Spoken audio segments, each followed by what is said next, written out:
आज सकाळे जिला पुलिस आरक्षी अधीक्षक बासभवन निकटरे थिबा कोरापुट दुग्ध विक्रय केन्द्र ठारे अजणा असहाय व्यक्ति थरी थरी पड़ी रहिथिबा देखिबाकू मिलिथिला। कोरापुट सामाजिक सुरक्षा विभागर जगन्नाथ नायक प्रथमे देखि किछि जलखिया खाइबाकू देबा परे ताहार अवस्था देखि तुरंत 100 208 एम्बुलेंस को जोगाजोग करबा परे कोरापुट टाउन पुलिस आसी से स्थान उद्धार करी मेडिकल नै चिकित्सित करबा समय उक्त व्यक्तिर परिचय मिलिथिबा सूचना मिलिछि। उक्त व्यक्ति होछि नितू गौड़ मालुगुड़ा जयपुर। से कोरापुट मेडिकल ले गत 2 तारिख सकाळ 8:51 समय एडमिट होई टीबी वार्ड रही चिकित्सित हेउथिले। गत 4 तारिख दिन 12टा समय डिस्चार्ज करा जायतिला। मेडिकल लु चाली चाली जाई कोरापुट एसपी बासभवन निकटरे थिबा कोरापुट डायरी पाखरे राति बिताइथिले। मेडिकल लु डिस्चार्ज हेबा समय रोगीर संपर्कीय नथाई किपरि रोगी को डिस्चार्ज करा जाउछि ताहा प्रश्न उठी। कारण मेडिकल कॉलेज हॉस्पिटल रो डाक्टर कर्मचारी समस्त अवगत अछंती। लॉकडाउन प्रभाव रे गाड़ी चलाचल बंद थिबा सत्वे मेडिकल रो रोगी को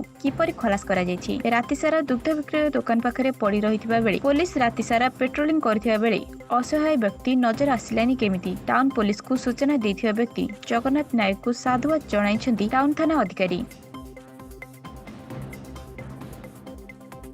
कोरापुटरू सुंदर कुमार पाणी को रिपोर्ट ओडिशा टुडे।